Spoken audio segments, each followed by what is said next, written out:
What a great opportunity that we have to live in a country where these kinds of gatherings are not only permitted, it behooves us to remember that that's not true in every country, that we can come together, we can assemble like this, we can talk about whatever we want to talk about.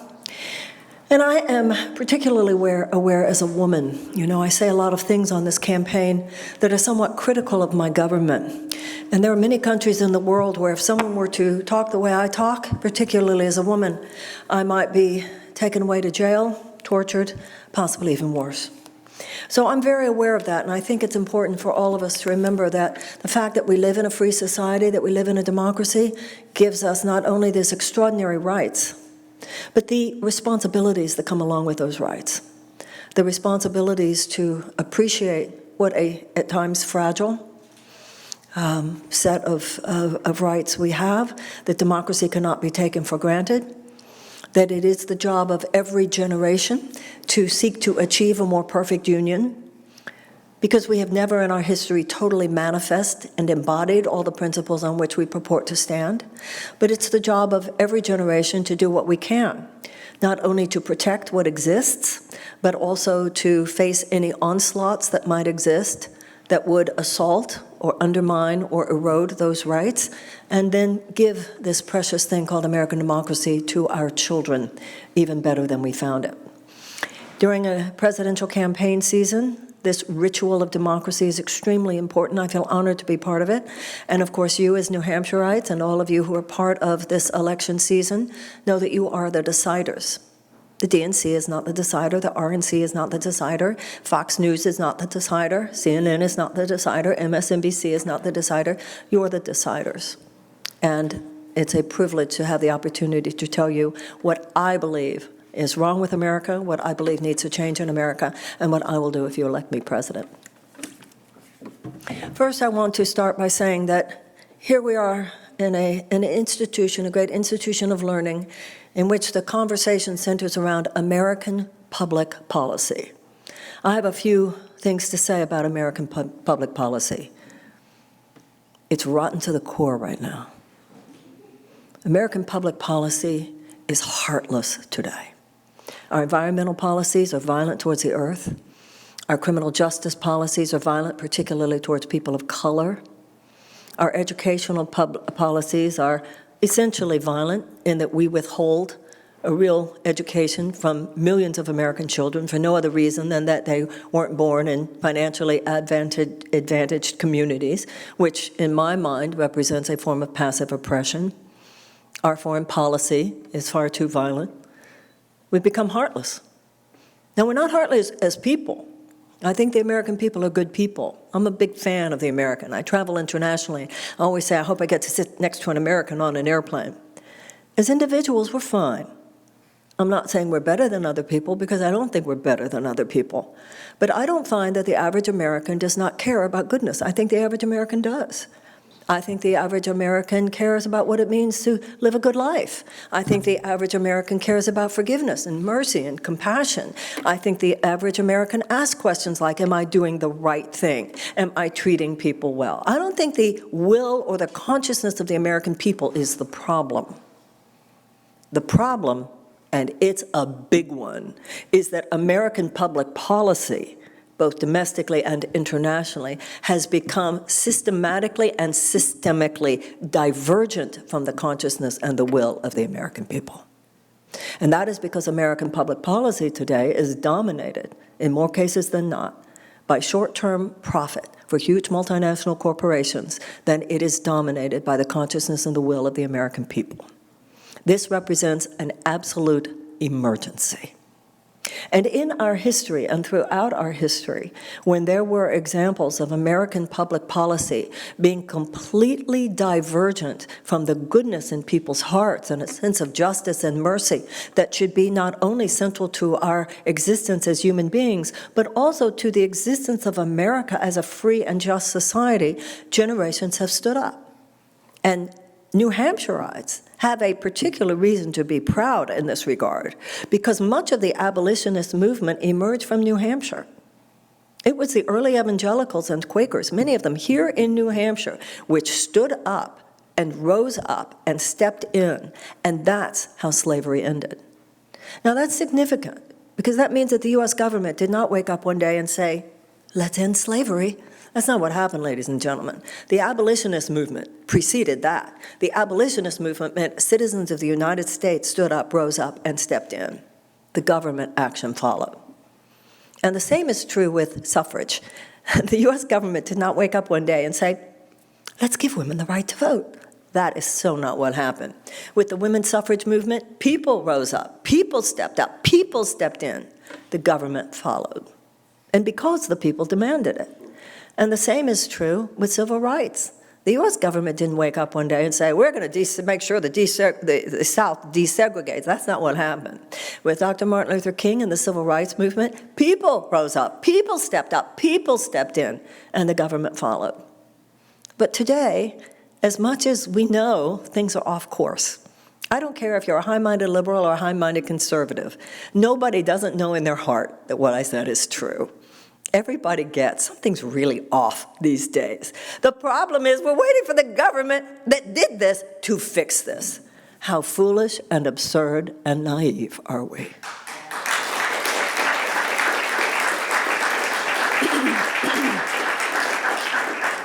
Now, it's time for the American people, I believe, to revisit our first principles. You know, our mission statement is written in the Declaration of Independence. And I hear you have a copy, one of the original copies here in New Hampshire. So with the signing of the Declaration of Independence, our founders, 56 very, very brave men, signed that declaration. And in so doing, were risking their lives. Because if the British had won the war, they would have been executed as traitors. And they posited, with our Declaration of Independence, the most enlightened and aspirational principles that had ever formed the founding of a nation. They were an extraordinary burst of light, an extraordinary burst of possibility for the human being. At that time, it was radical. Today, it is radical. The very idea that everybody is equal, God has given everybody inalienable rights of life and liberty in the pursuit of happiness. Governments are instituted to secure those rights, and that if government is not doing its job, it's the right of the people to alter it or to abolish it. Now, in the Jewish religion, it says that every generation must discover God for itself.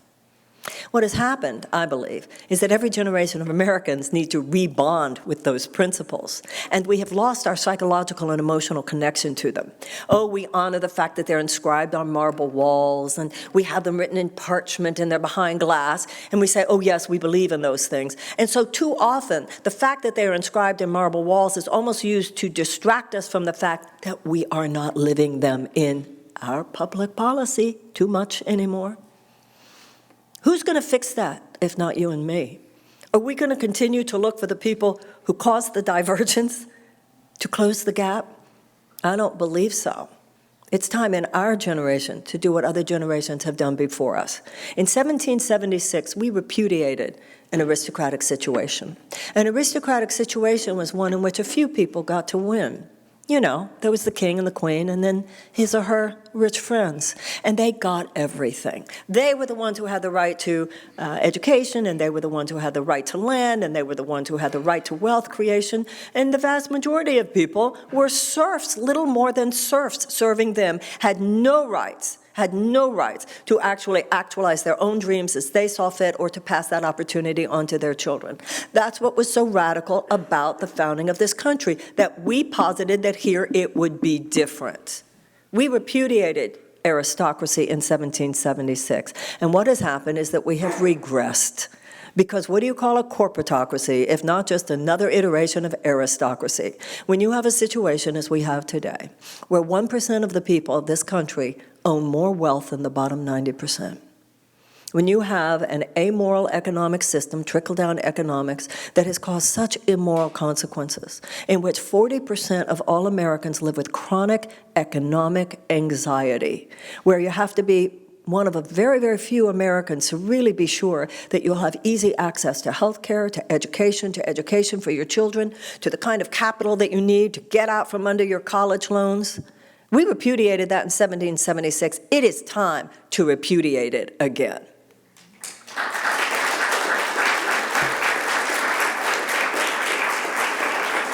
We need to reclaim our rambunctiousness. We need to reclaim our revolutionary spirit. The American Revolution is an ongoing process. Our mistake was thinking it was a done deal. It is never a done deal. You don't get to say, I was healthy in 2016, so I don't have to cultivate my health every day.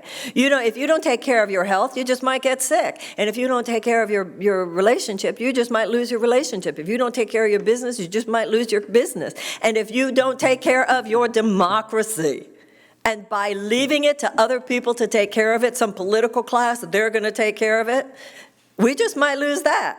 Ladies and gentlemen, in a way, things are worse than we're admitting.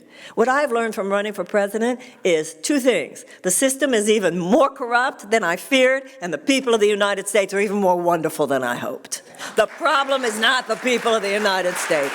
And I'll tell you something else. The problem is not that the people of the United States do not realize what I've been saying. I didn't say anything so far since I've been up at this microphone that you don't already know. We know it. You might not know some of the details. You might know how bad it is in detail. So let me tell you just a little bit. I'll tell you, millions of American children, 13 million American children are hungry. In northern New Hampshire, ladies and gentlemen, I was told by business and political leaders in northern New Hampshire that 25% of the children go to sleep hungry every night. Throughout this country, in all 50 states, we have millions of American children who go to school every day asking the teacher if maybe you have some food for me. We have millions of American children who go to school every day in classrooms where they don't even have the adequate school supplies to teach a child to read. And guess what? We now know things about the human brain we didn't know 50 years ago. And one of the things we know big time is what happens before the age of 8. We have children going to classrooms where they don't have the adequate school supplies to teach a child to read. And if a child cannot learn to read by the age of 8, the chances of high school graduation are drastically diminished, and the chances of incarceration are drastically increased. We have millions of American children living in what's called America's domestic war zones. War zones, where the PTSD of these children, millions of them that they live with, is no less severe, psychologists tell us, than the PTSD of a returning veteran from Afghanistan or Iraq. We should be rescuing these children. We should be rescuing them no differently than if they were the victims of a natural disaster. They represent a humanitarian emergency. We don't talk about it much, do we? Why do you think that is? Well, I'll tell you why it is. And if you haven't been thinking about why it is, I think we should all think about why it is. They're useless to a virulent strain of capitalism, and they're useless to a governmental system that needs the money and the votes and isn't really there necessarily to serve the people. Because those children, you see, they're not old enough to vote, so there's no constituency there. And they're not old enough to work, so they don't represent any financial leverage. So, hey, how can they possibly compete with the cloud of all the corporate money that dominates our system? Let me tell you what I'll do if I'm president of the United States. It's so much bigger than just more educational funding. Yes, we need more educational funding. We need to pay teachers more, obviously. We need smaller classrooms, obviously. We need to get rid of the high-stakes testing and give teaching as an art form back to the teachers, obviously. But the situation is so dire, ladies and gentlemen, we need so much more than that. This is so much bigger than we need universal preschool. Are you kidding? We have children in this country who are traumatized before preschool. We need community wraparound services. We need trauma-informed education. We need these to feed these children. I don't mind being a wartime president. Bring it on. Let me wage a war against poverty and a war against hunger. That's the war. I'll be a wartime president.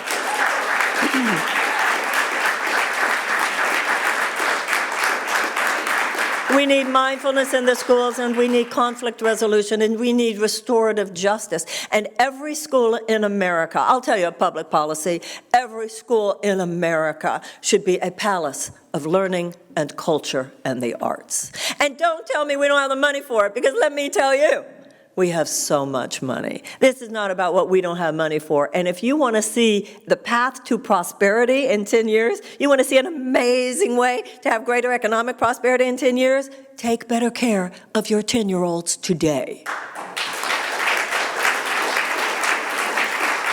We talk about the energy that's going to fuel an amazing 21st century. There is nothing in the wind, there is nothing in the sun, and there's nothing underneath the ground in terms of energy that can begin to be the fuel for an incredible 21st century like the energy inside the human brain, and particularly the energy that we can actualize within the brain of a small child. Ladies and gentlemen, if you want to see the entrepreneurial spirit, the entrepreneurial genius, and the potential for an explosion of greatness and productivity and creativity that is available to us if we desire, it's in every kindergarten in America. But we have to stop, give you a public policy, we have to stop this absurd and immoral way that we base the majority of our educational funding on property taxes. We need a president who says this needs to stop, and this needs to stop now. Think of all the millions and the billions and possibly trillions of unrealized economic potential that lies in the fact that we are not making it a national goal of public policy to develop the brain of every American child. We need a season of moral repair. See, what's interesting to me is if you really want peace, you really want prosperity, radical idea, treat people right. That's what our public policy should be. Our public policy should be based on one core principle. What would help people thrive? That should be the basis of all public policy, domestic and internationally. If we want peace and we want prosperity, that should be the core principle. What policy helps people thrive? Now, what do we have now?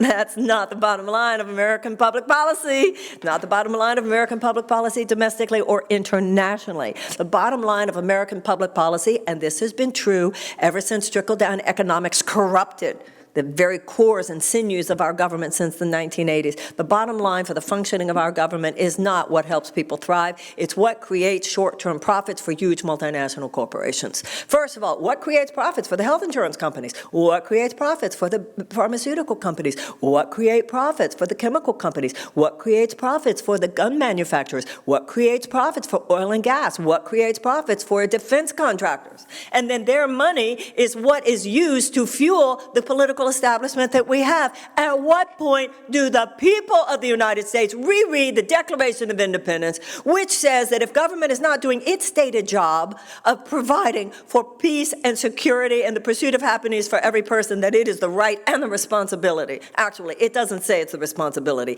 It says it's the right. I say it's the responsibility for the American people to alter it or abolish it.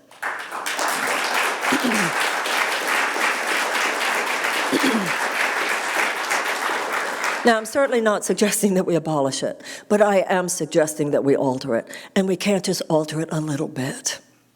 Donald Trump didn't create all these problems, ladies and gentlemen. These problems created Donald Trump.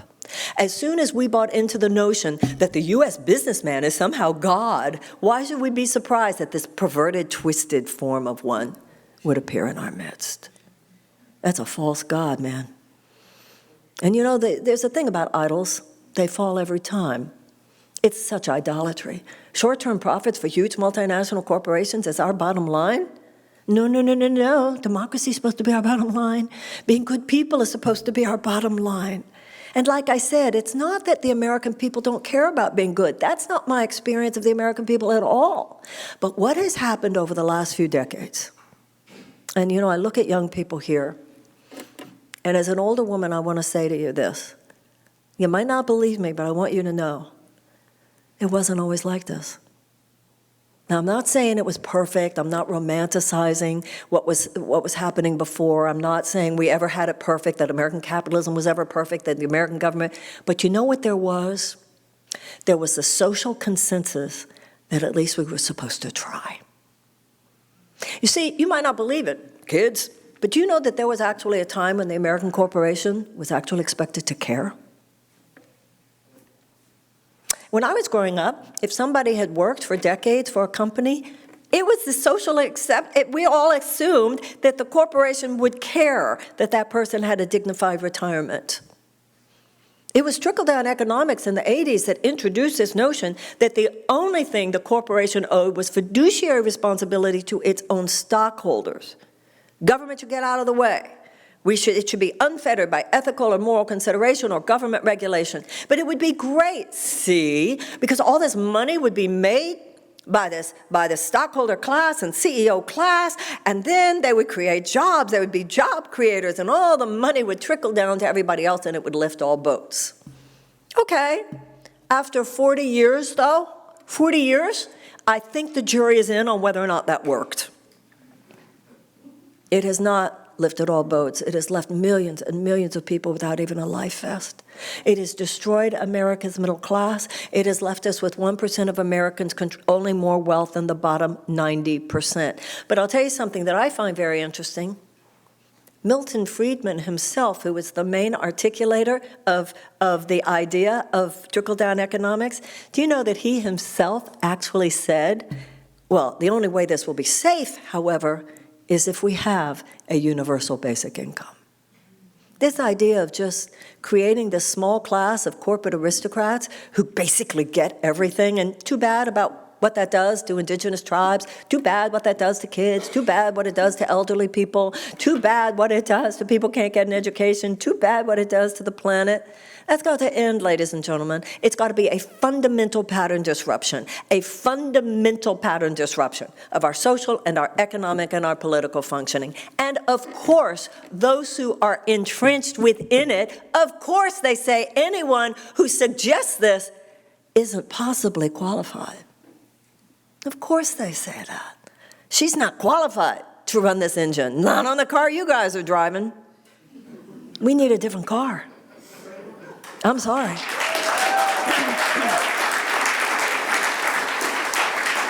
So for those of you, particularly who are in New Hampshire, I'd like to tell you why I think I'm more than qualified. We had a lot of experienced politicians who led us into Iraq, didn't we? A lot of experienced politicians who led us into Vietnam. Experienced politicians led us here. They led us here. We don't lack political expertise. We have a lot of good political experts, and a lot of them are running for president, and we need good political experts. But we are not living at a time where we need a good political mechanic as president so much as we need a political visionary as president. You can have the best car mechanic in the world, but your car mechanic doesn't necessarily know what road you should take to San Antonio. That's what we need now. And Franklin Roosevelt himself said that the primary job of the presidency is moral leadership. Moral leadership, he said. He said the administrative aspects of the job are secondary. What is moral leadership? Moral leadership is someone who has moral certitude. The issue of public policy is not how we're going to pay for greater education. The issue of public policy is first you feed the babies. That should be the bottom line. First, you feed the kids. And I'd like to say to the women in the room particularly, because I think that this is something for us to look at collectively as women. The United States economic system was created and designed before women had a place in the public sphere. We didn't have a voice in the public sphere. And raising children was just seen as woman's work. But we have a voice now. But our voice should be used not just to prop up the system, but to change the system. And we should not just be thinking about the power that we do not yet have, all of which is still important. But we should be thinking about what are we going to do with the power that we do have. That's what American women need to be thinking about right now. What about the power that we do have? And it cannot just be about us. It has got to be about the children. That's a natural order in every species. In every advanced species that survives and thrives, a common anthropological characteristic is the fierce behavior of the adult female of that species when she senses there is a threat to her cubs. There's a threat to our cubs here, ladies and gentlemen. Not only the millions of American children who are hungry and uneducated and traumatized every single day, but also the fact that 12,000 children on this planet starve every day. So when the G7 meets, and they meet at all their fancy meetings in Europe and everywhere else, why isn't it first and foremost on the agenda how the advanced democracies of the world are going to deal with global poverty? And why isn't the United States first and foremost in setting that on the agenda? It is time for the visionaries. It is time for the healers. It is time for the lovers. It is time for the humanitarians. It is time for the artists. It is time for all of those of us who know that the heart should lead the head and not the other way to stand up, because right now, hatred is politicized, ladies and gentlemen. Bigotry is politicized. Racism is politicized. Anti-Semitism is politicized. Homophobia is politicized. Islamophobia is politicized. Xenophobia is politicized. We better politicize love.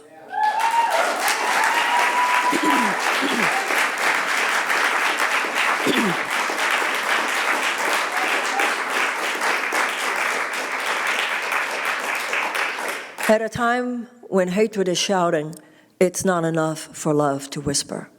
And that's the thing. Americans are good. We do think about these things when it comes to our personal lives. The problem is that in the last few decades, the conversation about what is good, what is loving, what is right versus what is wrong has been limited to the purview of our personal selves. It can't just be what is right for me. It's got to be, is it right that the United States, for the sake of $360 billion in arms sale to Saudi Arabia, to that crown prince, who is waging a genocidal war. We know what he did to Khashoggi. He's waging a genocidal war against Yemen. Tens of thousands of people have starved, including children.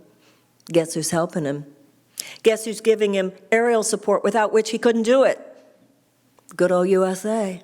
How's that for public policy? And why are we doing it, you might ask, given that it would make our grandparents roll over in their graves? I'll tell you why we're doing it, for the sake of $360 billion in arms sale. Can't be great if you're not good. So people challenged our Secretary of State, Mike Pompeo. How is it that the United States, it was asked, how can we do this? We're Americans. We're supposed to be standing for moral principle. Secretary of State Mike Pompeo said sometimes you can have strategic partnerships. Strategic partnerships, they call it. Sometimes he said you can have strategic partnerships with people who do not share your values. No, you can't. That means you have no values. The Dalai Lama, I had the honor of meeting him, and he said to me, the people of the world do not look at the United States anymore and think that you're champions of democracy. And you know how that has remained true? Because they assume we're not looking. Because we've been so distracted. We've been thinking about other things. Or in terms of our politics, we've fallen for a system in which too many politicians think the way to stay in power is to figure out what you want, figure out what you want, figure out what your group wants. Here, I'll give this to you. You're young, I'll give this to you. You're older, I'll give this to you. You're black, I'll give this to you. You're gay, I'll give this to you. Put it all together and you'll get what you want and you get what you want. We call that power? I'm not interested. That's not why I'm here.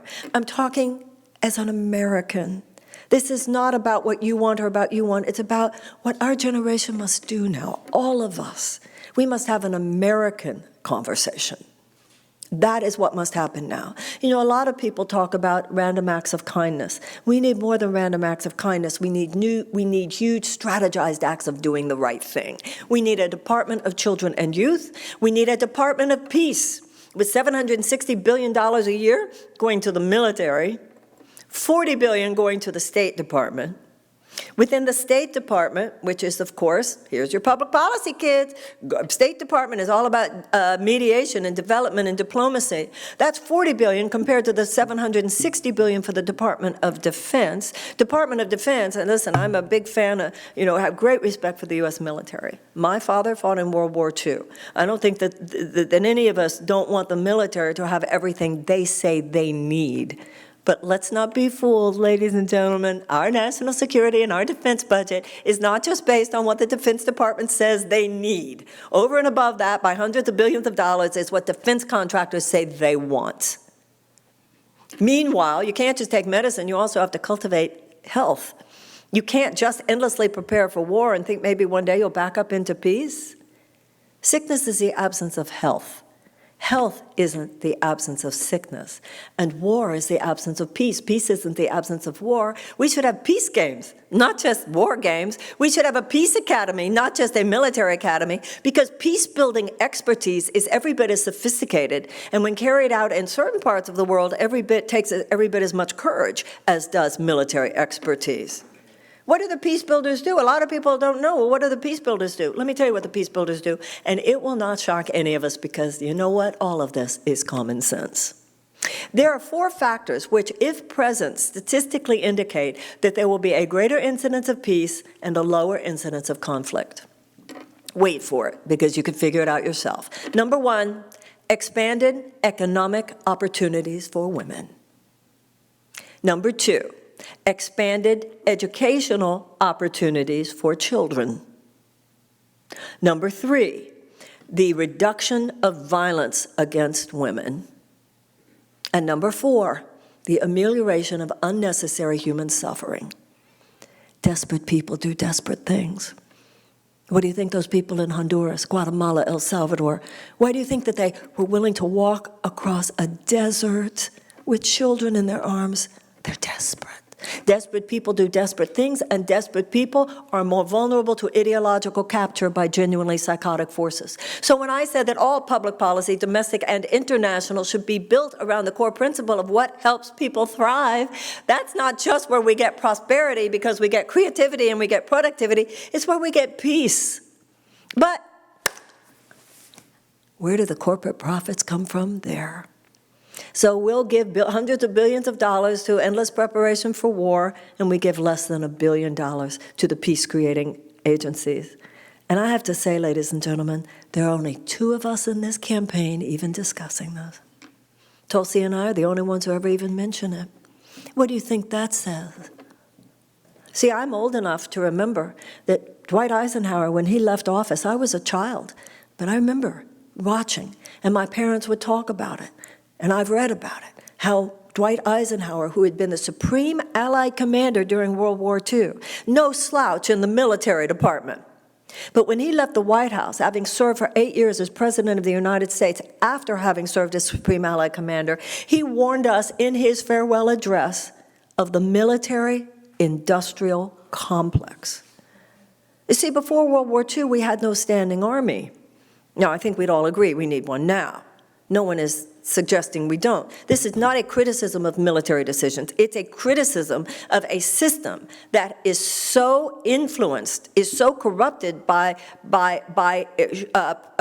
corporate profits that nothing is as it should be. Everything is as Gates money for them. That's not a democracy. That's not a government of the people, by the people, for the people. It is a government of huge multinational corporate interests, by huge multinational corporate interests, and for huge multinational corporate interests.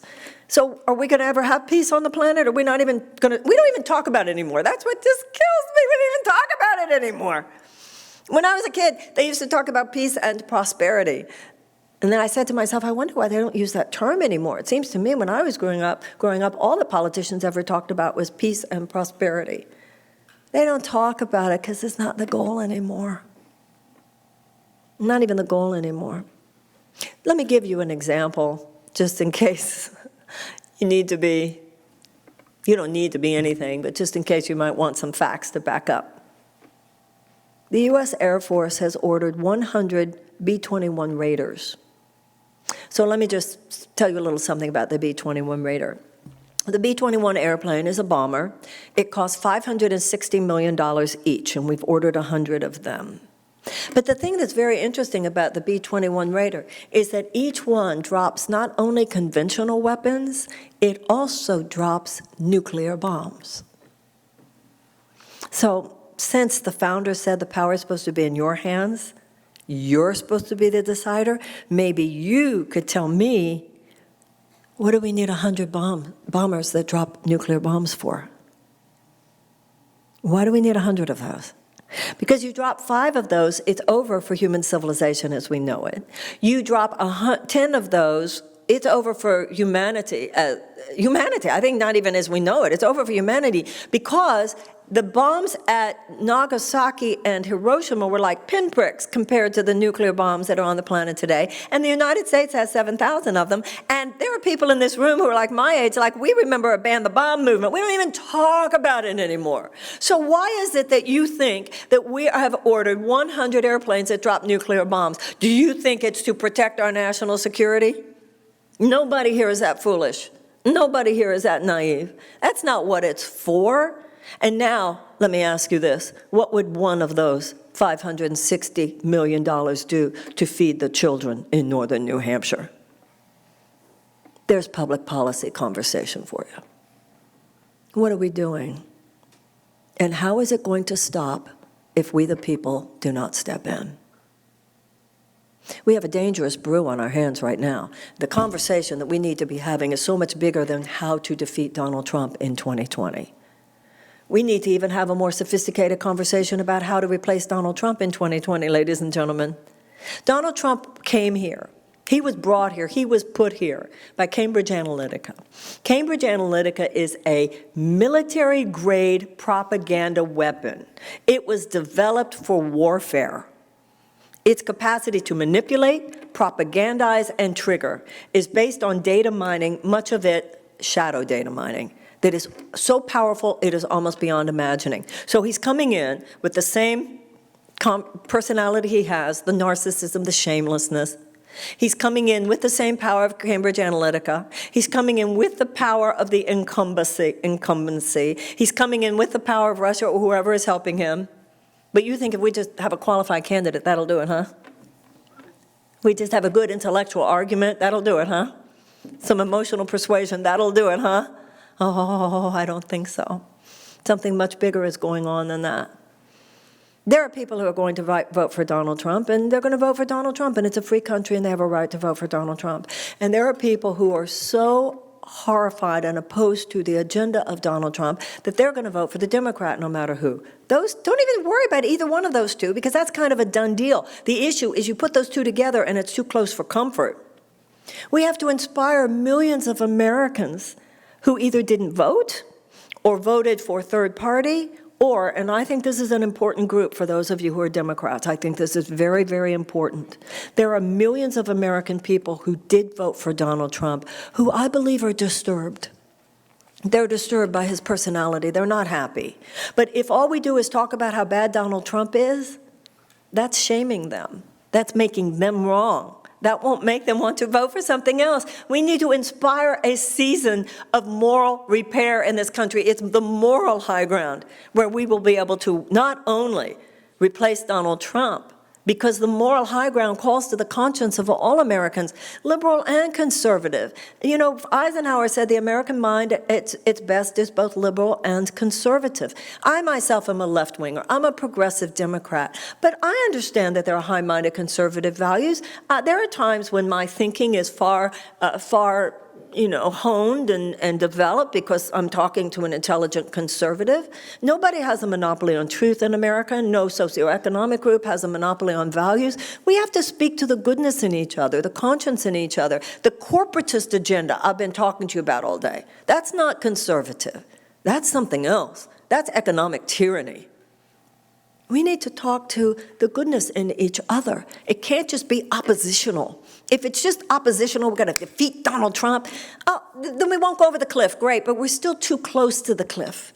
If that's all we do, they'll be back, those same forces in 22 in the midterms, and they'll be back in 24. We need to declare an end to an aberrational chapter in American history. It hasn't just been going on for two years. In some ways, it's been going on for 40 years. We need to declare an end to an aberrational chapter in American history. We need to declare that we will feed our children, that every school in America will be a palace of culture and learning and the arts. We need to declare that we will declare peace and reclaim the moral authority of this country. We need to declare that economic justice is part of what it means to be a just society. We need a World War II level mass mobilization to respond to the climate crisis and change from a dirty economy to a clean economy. We need to declare that we will change from a war economy to a peace economy. And we need to realize that whether you're a country or an individual, you can't have the future you want unless and until you're willing to clean up the past. It is time. Let us pay reparations for slavery. Let us take reparative measures towards Native Americans on this continent. Let's be the generation that gets this stuff done. Let's just do it.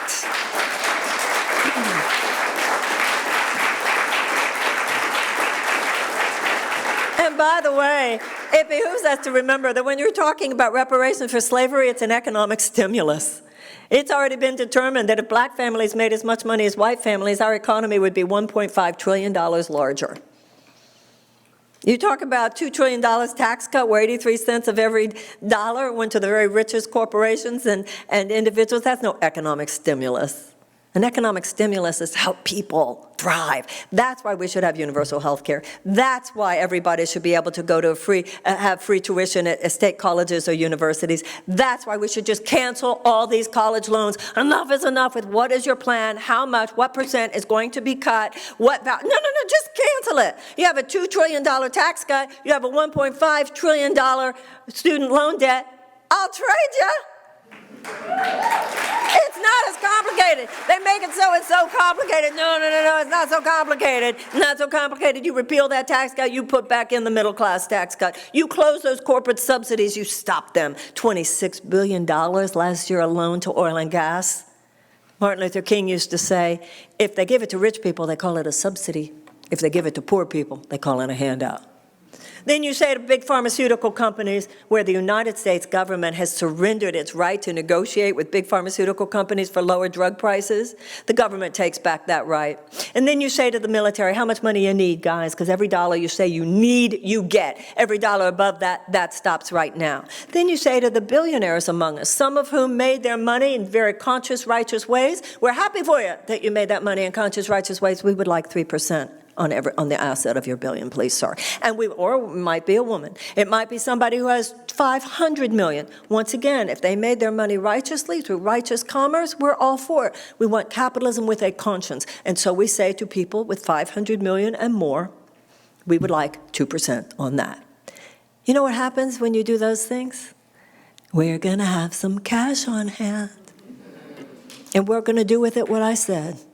We're going to make sure that poverty is handled in this country. We're going to make sure that the average American has a shot the way it's supposed to be. We're going to make sure that children do not go to school hungry in this country. We're going to make sure that with a Green New Deal and a World War II level mobilization, we are going to lead the world, not only do the right thing in terms of the climate and changing from a dirty economy, we're going to lead the world in that. And we're going to lead the world in moral principle once again. It's going to take, you want to know the truth of the matter? I think it's going to take 20 years to turn this ship around. It's going to take 20 years. This stuff is deep and the corruption runs deep. But you know what, ladies and gentlemen? As long as we're awake, it's going to be okay. It's the 11th hour, but it's not midnight yet. And Winston Churchill once said, you can always count on Americans to do the right thing after they've exhausted every other option. There are people all over this world who just roll their eyes about Americans, just can't believe us sometimes, because they're right. Historically, it is true. We're sometimes slow to wake up. But it is also historically true that when we do wake up, we slam it like nobody's business. Ladies and gentlemen, it's our time. We are not the first generation to have to face some serious assaults on our democracy. But we answered slavery with abolition. We answered the suppression of women with 2 major waves of feminism and the women's suffragette movement. We answered segregation and institutionalized white supremacy with the civil rights movement. We answered the suppression of the rights of gay people with marriage equality. We are answering even now threats to the rights of trans people, of LGBTQ community, people, Americans standing up at Standing Rock. We're in the middle of all this right now. We are not the first generation to have to face this stuff. Let's just not be the first generation to wimp out on doing what it takes to put this country back on track. I started talking. When I first started talking today, I talked about those brave men who signed the Declaration of Independence. And they were. And those principles are to be honored, and they should be held as sacred. But we can't forget that 41 of them were slave owners themselves. So that's always been with us. There's a bipolar quality to the American character. We've always been both. We are, on one hand, based on the most aspirational and enlightened principles of any country in the world. And on the other hand, from the very beginning, we have had and represented the most violent perpetration of transgression against our own principles. We've always been both. And we're both in this generation. But every generation gets to determine what chapter it writes in this long, ongoing story. Some generations took it down, and some generations lifted it up. We've gone down, ladies and gentlemen. Let's lift it up. Thank you very, very much.